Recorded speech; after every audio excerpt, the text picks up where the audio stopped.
हमारी कमजोरी क्या है? हम परेशान हो जाते हैं। संसार में देखो तो परेशान, परमार्थ की तरफ देखो तो हम परेशान हो, ये हमारा आदत स्वभाव बन गया परेशान होना। थोड़ा सा धैर्यवान बनो, गंभीर बनो। कोई भारी से भारी विपत्ति में परेशानी स्वीकार करके विपत्ति से थोड़ी निकला है। सोचो, ठीक है विपत्ति आई, समस्या आई, इसका समाधान होगा, ऐसा थोड़ी कि हमें नष्ट कर देगी। अगर अभी हमारी बड़ी हानि हो जाती है, हम कल इससे बड़ा लाभ प्राप्त कर सकते हैं। हमको एकदम बिल्कुल गंभीर रहना है, इतने कमजोर नहीं बन जाना। अब वो गए तो क्या होगा, अब वो वस्तु गई तो क्या, पद गया तो क्या होगा। प्रयास किया था, ये पद मिला था, इससे बड़ा पद प्राप्त करूंगा, मैं इससे बड़ा महान बनूंगा। ठीक है, एक बार गिर गया, गलती हो गई, दंड भोगूंगा, फिर इससे ज्यादा संयम में रहूंगा। बिल्कुल मतलब एकदम फ्रेश दिमाग रखना चाहिए। और अपने लोग क्या है, जरा सी बात में एकदम पछड़ा कर लेते हैं, एकदम कमजोर हो जाते हैं। ये बिल्कुल ठीक नहीं है। हम जीवन भर की यात्रा की बात कह रहे हैं, भारी से भारी कष्ट में भी मुस्कुराना, तो हमें बल मिला है, हमें भगवान की कृपा का दर्शन हुआ है, हमें उनका दुलार दिखाई दिया है। अगर ऐसे तो भाग जाते फिर परमार्थ में थोड़ी चलना होता है। आज जो आप सुन करके लाभ लेने की चेष्टा कर रहे हो ना, ये केवल प्रवचन नहीं है, ये जीवन है। अगर ये जिए ना होते ना तो ये इसका प्रभाव नहीं पड़ता, फिर वाणी का प्रभाव नहीं पड़ता। हम इसीलिए कहते हैं, जैसे आप लोग एकदम परेशान हो जाते हैं तो बोलो क्या हमसे ज्यादा परेशानी होगी? दोनों किडनी खराब, दवाई लाने के लिए पैसे नहीं, पानी रखा है हम उठ के पी नहीं सकते, भीषण शरीर में कष्ट, भीषण बुखार, क्योंकि किडनी फेल, जरा में बुखार, खाने को क्या, रोटी मांग के लाओ। अगर वहां सब्जी मिलती तो लाल मिर्च ऐसी पड़ के मिलती थी कि पा नहीं सकते थे।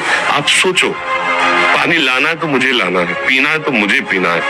अगर मैं हारता तो कहां पहुंच जाता, क्या स्थिति होती? नहीं, मरना है और कदम पीछे। कोई दिन ऐसा नहीं जिस दिन सेवा ना की हो, जिस दिन सेवा ना गए हो।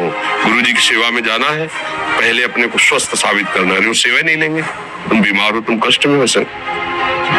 उनकी दृष्टि बड़ी शांत है, उनकी सेवा की, आके लेट गए।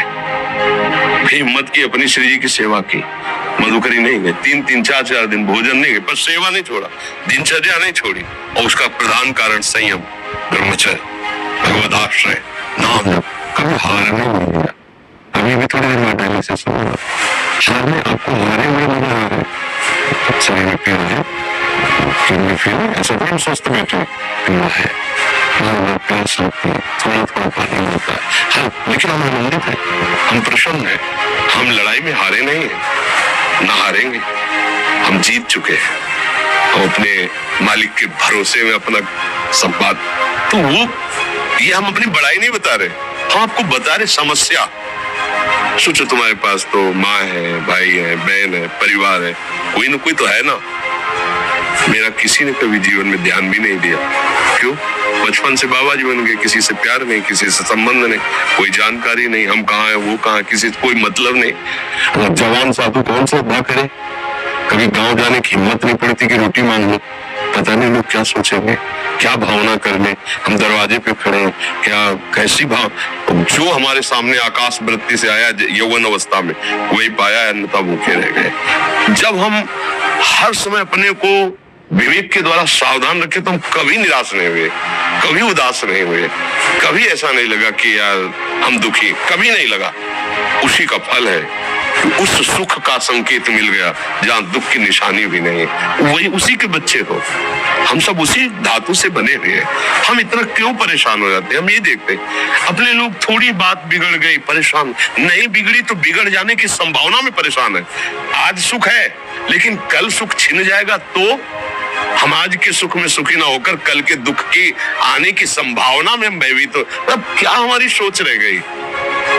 हमको इतना बलवान बनना है कि सुख और दुख दोनों हमको छू न सके। भारी से भारी सुख की व्यवस्था है तो अहंकार नहीं, हर्षित होकर किसी का अपमान न करे कि हम धनी, हम पदाधिकारी, अमुक। भारी से भारी दुख आया तो हमें किसी के सहयोग की जरूरत नहीं, हम फिर अपने कदम बढ़ाएंगे, हम फिर जुड़ी हुई अपनी भावनाओं को सजाएंगे। मस्त जीवन, एकदम तुम अविनाशी के बच्चे हो। शेर का बच्चा भेड़ों के बीच में फंसकर म्यों म्यों बोल रहा है, बस अगर दहाड़ना सीख जाए तो कोई भी उसे परास्त नहीं कर सकता। ऐसे भगवद अंश, तू प्रपंच में फंसकर अपने को इतना दीन क्यों देख रहा है? तू ऐसा है, कि भगवान के दिव्यास्त्र में भी ताकत नहीं तेरे को मार सके। तू अविनाशी का अविनाशी बच्चा है, विनाशी भोगों को, विनाशी शरीर को मैं मान के इतना भयभीत, इतना दुख ठीक नहीं। इस सब के लिए, केवल एक के लिए नहीं, आप समझो। आप लोग सोचते हैं हम गृहस्थ होकर भला ऐसी स्थिति कैसे? जनक जी सुखदेव जी के गुरु हैं और राजा हैं, महल है, रानियां हैं, नौकर है, चाकर।